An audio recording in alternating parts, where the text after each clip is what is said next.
ایک دن حضرت عمر بیٹھ کے رو رہے تھے تو کسی نے کہا حضرت رو کیوں رہے ہیں؟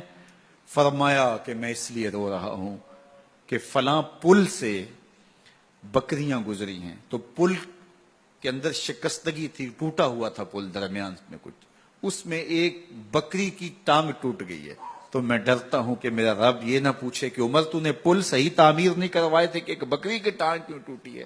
یہ ہیں حضرت عمر رضی اللہ تعالی عنہ۔ اللہ اکبر۔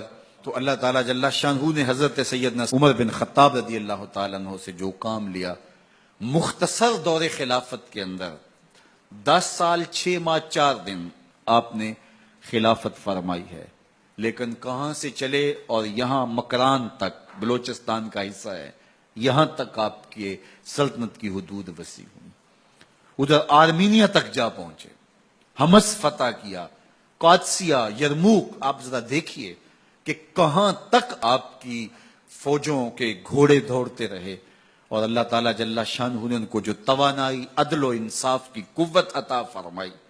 اللہ اکبر۔ جب زمین پہ عدل کیا ہو تو زمین بھی حکم مانتی ہے، اور حضرت عمر وہ تھے جن کا حکم ہوائیں بھی مانتی تھی، زمین بھی مانتی تھی، جن کا حکم جو ہے وہ آگ بھی تسلیم کرتی تھی اور دریا بھی ان کا حکم مانا کرتے تھے۔ مصر کے اندر یہ رسمیں بد جاری تھی کہ سال کے بعد 1-2 شیزہ کو زیورات پہنا کے اچھے لباس میں ملبوس کر کے دریا کی بھیڑ چڑھایا جاتا، اس کی قربانی دی جاتی، اس کا خون بہتا تو دریا چلتا۔ جب مسلمانوں نے مصر فتح کیا تو گورنر نے لکھا کہ اسلام تو اس طرح کی رسوم کی اجازت نہیں دیتا، لیکن خشک سالی ہے، لوگوں کی فصلیں ویران پڑی ہیں، تو حضرت کیا کیا جائے؟ تو حضرت عمر رضی اللہ تعالیٰ عنہ کاغذ کے ٹکڑے پہ لکھتے ہیں، بسم اللہ الرحمن الرحیم۔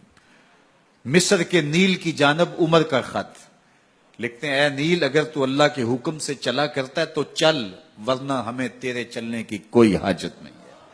اور قاصد کو کہا یہ خط لے جاؤ اور جا کے دریائے نیل میں پھینک دو۔ قاصد جا کے خط دریائے نیل میں پھینک دیتا ہے، پانی آتا ہے، ایسا دریائے نیل چلا، 14 صدیاں ہوئی ہیں، آج تک کبھی بند ہی نہیں ہوا۔ دریا حکم مانتے ہیں، آگ نکلتی ہے۔ لوگ حضرت عمر رضی اللہ تعالی عنہ کے پاس آئے، حضرت لاوا پھوٹا ہے، آگ نکل رہی ہے اور مدینے کی طرف بڑھ رہی ہے، اب کیا کیا جائے؟ فائر بریگیڈ تو زمانے میں تھی نہیں۔ عمر نے اپنی قمیض اتاری، جس قمیض پہ 17 پیوند لگے ہوئے تھے چمڑے کے، کہا یہ قمیض لے جاؤ، جدھر آگ بڑھ رہی ہے آگے ڈھالنا، آگ پیچھے بھاگ جائے گی۔ زلزلہ آتا ہے تو زمین پہ درہ مارتے ہیں، زمین رک جا، کیا عمر نے تیری چھاتی پہ عدل نہیں کیا ہے؟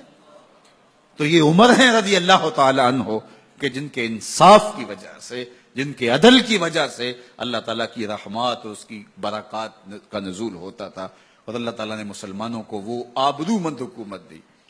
کائنات کی تاریخ کے اندر ایسی حکومت آپ نے نہیں دیکھی ہوگی جو حضرت عمر نے حکومت کی ہے۔ اللہ اکبر۔ فرمایا فرات کے کنارے پہ ایک کتا بھی پیاسا مر گیا تو اس کا حساب بھی عمر سے ہوگا۔ باہر سے سفیر آتا ہے اور آ کے پوچھتا ہے کہ میں امیر المومنین کے، مسلمانوں کے حکمران کے محل میں جانا ہے، تو وہ مسکرا کے کہتے ہیں ہمارے امیر کا تو کوئی محل نہیں ہے۔ کہا کہاں ہے تمہارا امیر؟ کہا مسجد نبوی میں ہوگا یا بیت المال کی اونٹوں کی دیکھ بھال میں لگا ہوگا۔ وہ جب گئے تو مسجد میں نہیں ہے، اللہ اکبر، وہاں گئے تو وہاں بھی نہیں ہے۔ پھر کیا دیکھتے ہیں کہ عمر رضی اللہ تعالی عنہ جنت البقیع کے پاس ایک درخت کے نیچے اینٹ کا سرانہ رکھ کے سوئے ہوئے ہیں۔ تو اس نے کہا عمر تو نے عدل کیا ہے، تجھے کچی اینٹ پہ بھی نیند آ گئی۔ ہمارے حکمرانوں نے انصاف نہیں کیا اور وہ بند اور محفوظ کمروں کے اندر بھی سکون اور چین کی نیند نہیں سو سکتے۔ حضرت سیدنا عمر رضی اللہ تعالیٰ عنہ نے اس طرح ان امور سلطنت نبھائے۔ آپ دن کو لوگوں کی دیکھ بھالی کرتے، لوگوں کی ضروریات سنتے سمجھتے، اور جب رات پڑتی لوگ سو جاتے، عمر مدینے کی گلیوں میں پہرا دیتے۔ کائنات نے کوئی ایسا بھی حکمران دیکھا ہوگا؟ اللہ اکبر۔ وہ مجاہد جو مختلف محاذات پہ گئے ہوئے ہوتے، ان کے گھروں کی دیکھ بھالی کرتے، ان کی ضروریات کا خیال رکھتے، ان کی آبرو کا پہرا دیتے۔ راتوں کی تنہائیوں کے اندر حضرت عمر اٹھتے اور جا کے گشت کرتے، چکر لگاتے، دیکھتے کوئی آنکھ پر نم نہ ہو، مفلسی کا کسی گھر میں ماتم نہ ہو۔